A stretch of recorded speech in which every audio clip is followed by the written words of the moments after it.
Point में बताया गया कि योजना का क्रियान्वयन संपूर्ण छत्तीसगढ़ राज्य में होगा। मतलब कि दोस्तों यहाँ पर जितने भी पात्र महिलाएं हैं वो छत्तीसगढ़ राज्य के, संपूर्ण राज्य के उन सभी महिलाओं को इस योजना का लाभ दिया जाएगा। अब दोस्तों इसकी पात्रता की बात करें तो यहाँ पर सब देख पाएंगे योजनांतर्गत पात्रता। तो इस योजना में कौन कौन सी पात्रता है, आइए आपको स्टेप टू स्टेप बताते हैं।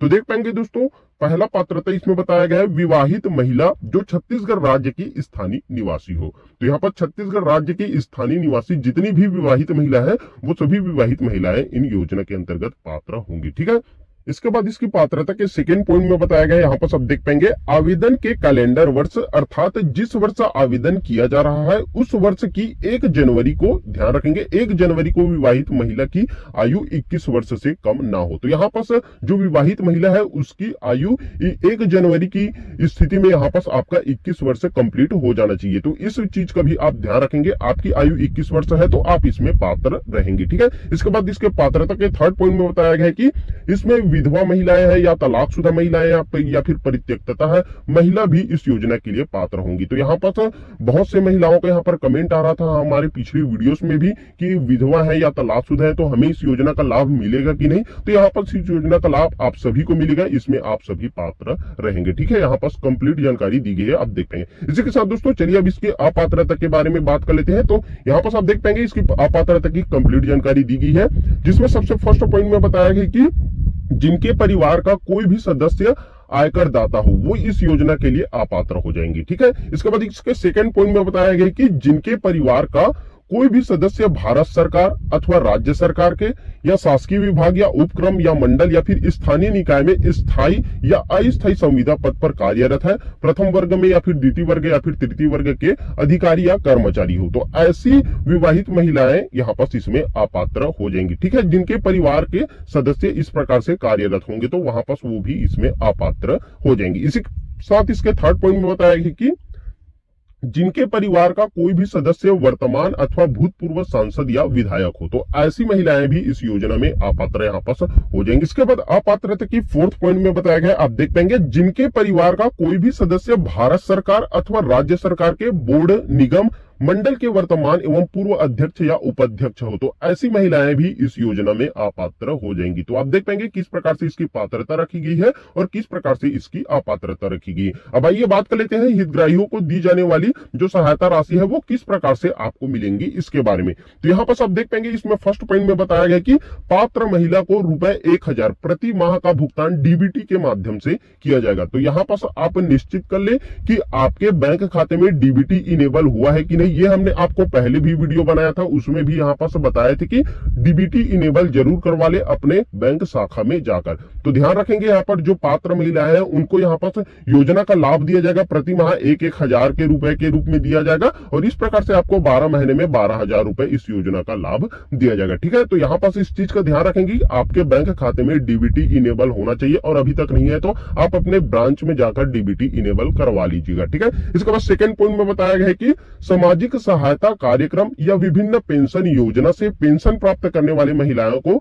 1,000 रुपए से कम पेंशन राशि प्राप्त होने से शेष अंतर राशि का भुगतान होगा। ठीक है, तो इस प्रकार से आप देख पाएंगे इसमें यहाँ पर सामाजिक जो सहायता कार्यक्रम या विभिन्न पेंशन योजना से जो पेंशन प्राप्त करने वाली महिलाएं हैं उनको ₹1,000 से कम पेंशन राशि प्राप्त होने पर शेष अंतर राशि को यहाँ पर भुगतान किया जाएगा, इसकी भी जानकारी दी गई है। तो अब इसी के साथ यहाँ पर आवेदन का माध्यम, आप आवेदन कैसे कर पाएंगे ये भी यहाँ पर सब देख सकते हैं, जिसमें बताया गया है कि योजना के ऑनलाइन पोर्टल, यहाँ पर पोर्टल कुछ इस प्रकार से रहेगा www.mahtarivandan.cgstate.gov.in, ये आपका ऑनलाइन पोर्टल रहेगा। इस पोर्टल के माध्यम से आप इसमें आवेदन कर पाएंगे तथा यहाँ पर मोबाइल ऐप द्वारा आवेदन निम्नानुसार माध्यम से भरे जाएंगे, जिसमें यहाँ पर फर्स्ट पॉइंट में बताया गया कि आंगनबाड़ी केंद्र की लॉगिन आईडी से यहाँ पर फॉर्म भरे जा सकते हैं।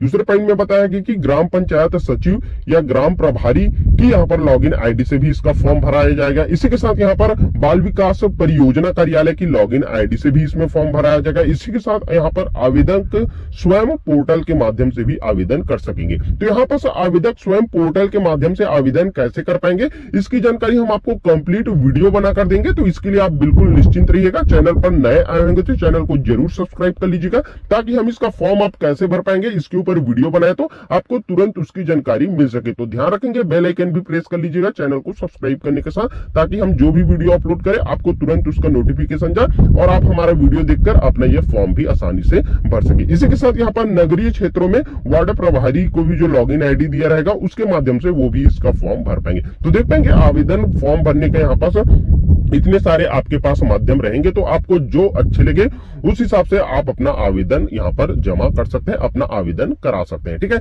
इसी के साथ अब यहाँ पर आप देख पाएंगे आवेदन की प्रक्रिया किस प्रकार से होगी उसकी भी कंप्लीट जानकारी दी गई है, जिसमें यहाँ पर फर्स्ट पॉइंट में बताया गया कि आवेदन पत्र भरने की संपूर्ण प्रक्रिया निःशुल्क होगी। तो यहाँ पर आप इसमें फॉर्म भरते हैं तो आपको किसी भी प्रकार से 1 रुपए भी नहीं लगने वाला है, ये पूरी का पूरी तरह से ये निःशुल्क रहने वाला है। ठीक है, इसके बाद यहाँ पर बताया गया सेकंड पॉइंट में कि आवेदन प्रपत्र ग्राम पंचायत या वार्ड कार्यालय या आंगनबाड़ी केंद्र या परियोजना कार्यालय के तथा जिले द्वारा आयोजित विशेष कैंप में उपलब्ध होंगे। तो इस प्रकार से यहाँ पर आवेदन प्रपत्र आपके कहाँ कहाँ उपलब्ध होंगे इसकी भी यहाँ पर कंप्लीट जानकारी दी गई है। आप देख पाएंगे यहाँ से आप इसका आवेदन प्रपत्र प्राप्त कर सकते हैं। इसी के साथ यहाँ पर थर्ड पॉइंट में बताया गया कि प्राप्त आवेदनों की प्रविष्टि ग्राम पंचायत या वार्ड कार्यालय या आंगनबाड़ी केंद्र या परियोजना कार्यालय में तथा जिले द्वारा आयोजित विशेष कैंप में कैंप प्रभारी द्वारा ऑनलाइन किया जाएगा। तो इस चीज का भी आप ध्यान रखेंगे, कौन कौन से माध्यम रहेंगे यहाँ पर ऑनलाइन करने का, उसकी भी जानकारी यहाँ पर कंप्लीट दी गई है। इसी के साथ दोस्तों यहाँ पर आप देख पाएंगे फोर्थ पॉइंट में बताया गया कि प्रत्येक आवेदन की प्री प्रिंटेड पावती दी जाएगी। तो यहाँ पर आपको प्री प्रिंटेड पावती दी जाएगी और यह पावती पोर्टल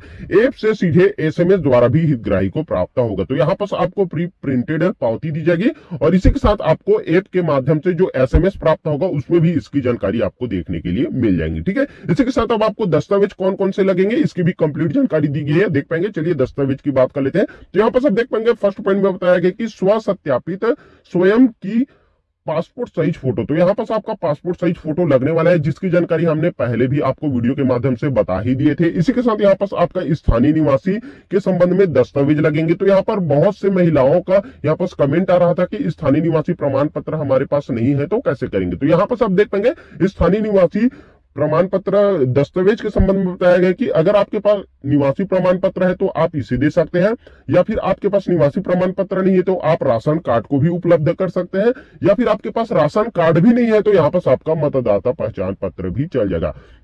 तो यहाँ पर निवासी प्रमाण पत्र के रूप में आपके पास निवास प्रमाण पत्र या राशन कार्ड या फिर मतदाता पहचान पत्र, तीनों में से कोई सा भी एक है तो आप इसे यहाँ पर दे सकते हैं और आप आसानी से अपना स्थानीय निवासी दस्तावेज उपलब्ध कर सकते हैं। ठीक है, इसी के साथ यहाँ पर थर्ड पॉइंट आप देख पाएंगे स्वयं एवं पति का आधार कार्ड। तो यहाँ पर आपका स्वयं का आधार कार्ड लगेगा। अगर आपके स्वयं का आधार कार्ड नहीं है तो आप अपने पति का भी आधार कार्ड इसमें दे सकते हैं, स्पष्ट रूप से जानकारी दी गई है। इसी के साथ यहाँ पर स्वयं का एवं पति का पैन कार्ड यदि हो तो यदि आपके पास स्वयं का या फिर पति का पैन कार्ड है तभी आप उपलब्ध करेंगे, नहीं है तो इसमें आपको घबराने की बिल्कुल भी आवश्यकता नहीं है, यदि होंगे तभी आपको उपलब्ध कराना होगा। इसी के साथ यहाँ पर बताया गया कि विवाह प्रमाण पत्र, जिसमें ग्राम पंचायत व स्थानीय निकायों द्वारा जारी किया गया प्रमाण पत्र। तो यहाँ पर अगर आपके पास विवाह प्रमाण पत्र है तो आप इसे उपलब्ध करा सकते हैं, और अगर विवाह प्रमाण पत्र नहीं है तो यहाँ पर ग्राम पंचायत व स्थानीय निकायों द्वारा जो जारी प्रमाण पत्र होता है उसको भी यहाँ पर आप दे सकते हैं। तो इस प्रकार से कुछ दस्तावेज 5 प्रकार से बताया गया है, जिसकी जानकारी लगभग हमने पिछले के वीडियोस में भी आपको बता ही दिए थे कि किस प्रकार से आपके पास दस्तावेज लगेंगे। तो ये सभी दस्तावेज आपको रेडी करके रख लेना है। ठीक है, इसी के साथ अब यहाँ पर हम आगे बढ़ते हैं तो और जानकारी दिया गया है। देख पाएंगे कि आवेदन के साथ संलग्न किए जाने वाले दस्तावेज, तो कौन कौन से दस्तावेज आपको संलग्न करना है आवेदन के साथ, इसकी भी जानकारी दी गई है। जिसमें अगर विधवा होने की स्थिति में पति का मृत्यु प्रमाण पत्र आपको संलग्न करना होगा। दूसरे पॉइंट में बताया कि प्रत्यक्षता होने की स्थिति में समाज द्वारा जो जारी वार्ड या फिर ग्राम पंचायत द्वारा जारी प्रमाण पत्र आपको लगने वाली है। ठीक है, ये आपकी परित्यक्तता की स्थिति में है। इसी के साथ यहाँ पर जन्म प्रमाण पत्र, कक्षा 10वीं या फिर 12वीं की अंक सूची, या फिर आपका स्थानांतरण प्रमाण पत्र, या फिर पैन कार्ड, या फिर मतदाता परिचय पत्र, या फिर ड्राइविंग लाइसेंस, कोई सभी एक आपको इनमें से लगने वाला है। ठीक है, इनमें से कोई सभी एक तो आपके पास हो गई। तो इस प्रकार से आप उपलब्ध करा सकते हैं जन्म प्रमाण पत्र के रूप में। इसी के साथ यहाँ पर पात्र हितग्राही का बैंक खाता एवं बैंक पासबुक की छाया प्रति आपको लगने वाला है। तो इस चीज का भी आप ध्यान रखेंगे, आपका बैंक पासबुक होना चाहिए और उसका छाया प्रति आपको आवेदन के साथ संलग्न करना होगा। इसी के साथ स्व घोषणा प्रमाण पत्र एवं शपथ प्रमाण पत्र, तो इसकी जानकारी हम आपको और भी आने वाली वीडियोस में दे देंगे। इसका स्व घोषणा प्रमाण पत्र किस प्रकार से रहेगा, शपथ पत्र किस प्रकार से रहेगा, उसके बारे में। ठीक है, तो अभी तक आपने चैनल को सब्सक्राइब नहीं किए होंगे तो चैनल को जरूर सब्सक्राइब कर लीजिएगा। आगे आपके लिए काफी हेल्पफुल कंटेंट इस चैनल पर देखने के लिए मिलेंगे। इसी के साथ दोस्तों यहाँ पर और भी जानकारी दिया गया है, जिसमें निर्धारित तिथि तक आवेदन प्राप्त होने के पश्चात की कार्यवाही किस प्रकार से रहेगी उसकी भी जानकारी यहाँ पर दी गई है। आप देख सकते हैं, स्क्रीन में आपको देखने के लिए मिल जाएगा। इसी के साथ निर्धारित तिथि में आवेदन प्राप्त होने के पश्चात की कार्यवाही किस प्रकार से होगी और नियमित यहाँ पर परीक्षण एवं सत्यापन किस प्रकार से होगा, यहाँ पर निगरानी एवं समीक्षा किस प्रकार से रहेगी, नोडल विभाग एवं क्रियान्वयन किस प्रकार से रहेगा, तो कंप्लीट जानकारी यहाँ पर दी गई है। ये पीडीएफ हम आपको अपने टेलीग्राम ग्रुप में प्रोवाइड कर देंगे या फिर व्हाट्सएप ग्रुप है उसमें भी प्रोवाइड कर देंगे। आप आसानी से इसे प्राप्त कर सकते हैं और ये सभी जानकारी भी आसानी से पढ़ सकते हैं। इसी के साथ दोस्तों ये महत्वपूर्ण पॉइंट है जिसे आपको चलिए इस वीडियो में हम आपको बता देते हैं। इस चीज का आप ध्यान रखेंगे, ठीक है, जिसमें आप सब देख पाएंगे महतारी वंदन योजना की क्रियान्वयन हेतु समय सीमा किस प्रकार से रहेगी। समय सीमा जिसमें यहाँ पर योजनांतर्गत जिलों को निर्देश जारी करना, तो यहाँ पर यही निर्देश है जिसे जारी कर दिया गया और इस वीडियो के माध्यम से आप देख भी पा रहे हैं। इसी के साथ यहाँ पर महतारी वंदन योजना का पोर्टल एवं सॉफ्टवेयर तैयार करना, तो ये कल की डेट में यहाँ पर 4/2/2024 को आ जाएगा, तो इसकी जानकारी हम आपको वीडियो बनाकर दे देंगे। ठीक है, इसके साथ यहाँ पर आवेदन आप ऑनलाइन और ऑफलाइन दोनों माध्यम से यहाँ पर भर सकते हैं और फॉर्म भरने की तिथि देख पाएंगे 5/2/2024 से यहाँ पर प्रारंभ हो जाएगी। तो आवेदन कैसे करना है इसके ऊपर हम आपको वीडियो बनाकर बता देंगे, इसके लिए भी आप एकदम निश्चिंत रहिएगा। इसके बाद आवेदन की अंतिम तिथि आपकी 20/2/2024 रहने वाली है। इस डेट तक आपको अपना आवेदन कर लेना होगा और अंतरिम सूची जारी करने की तिथि आप देख पाएंगे 21/2/2024 बताई गई है। अंतरिम सूची पर आपत्ति की अवधि भी दी गई है आपको, 21 से 25 तक आप इसमें आपत्ति भी कर सकते हैं और यहाँ पर आपत्ति का निराकरण की अवधि 26 से 29 तक रहेगी। इसी के साथ यहाँ पर अंतिम सूची का प्रकाशन होगा आपका 1/3/2024 को। ठीक है, इसके बाद जो स्वीकृति पत्र जारी करने की तिथि यहाँ पर 5/3/2024 को और राशि अंतरण का दिनांक आपका 8/3/2024 को। तो इस प्रकार से आपकी जो राशि है महतारी वंदन योजना का, वो राशि आपको 8/3/2024 को देखने के लिए मिल जाएगी, आपके बैंक खाता में आ जाएगी। ठीक है, तो यहाँ पर राशि आएगी तो यहाँ पर आप कैसे चेक कर पाएंगे इसकी भी जानकारी हम आपको कंप्लीट दे देंगे, इसके लिए भी आप एकदम निश्चिंत रहिएगा। तो इस प्रकार से दोस्तों यहाँ पर महतारी वंदन योजना के संबंध में कंप्लीट दिशा निर्देश, उम्मीद है इस वीडियो के माध्यम से आपको कंप्लीट समझ में आ गया होगा। अभी भी अगर कोई कंफ्यूजन रहता है तो आप हमें कमेंट पर पूछ सकते हैं, हम बिल्कुल उसके जवाब देने की कोशिश करेंगे। साथ ही साथ दोस्तों इस वीडियो को अपने अन्य दोस्तों के साथ, अन्य महिलाओं के साथ जरूर शेयर कीजिएगा ताकि उसको भी इसकी कंप्लीट जानकारी मिल सके। फिलहाल दोस्तों इस वीडियो में बस इतना ही, चलिए फिर से मिलेंगे आपके साथ एक नई वीडियो लेकर, तब तक के लिए दोस्तों धन्यवाद। जय हिंद, जय छत्तीसगढ़।